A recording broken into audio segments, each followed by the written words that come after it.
What's up guys, for today's video nilaga ko na lang nga dito yung saging na nabili ko nung kailan sa palengke dahil nga tamad na ako magsaing ngayong gabi. So kaya ito, naisipan kong lagain na lang. Naalala ko nga dito yung time na sa Palawan pa ako, nasa probinsya na rin, probinsya pa rin to eh daw. Nang matapos ko nang sandukan dito lahat, syempre ano pa ba ang gagawin kapag bagong luto? Syempre mukbangan na. Mas masarap kumain ng saging kapag mainit pa. Pag malamig na, hindi na gaano masarap. Uy, hindi ka nagaganyan. Tigilan mo yan.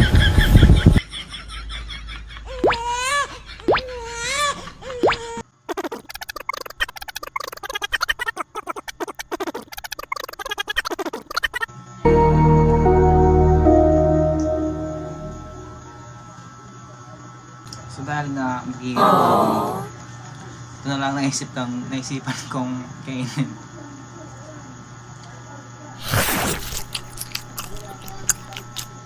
O siya, tama ng lamon self. Tumataba na naman ang piskin mo na yan. Hanggang sa muli. Kahit mas mahaba siya.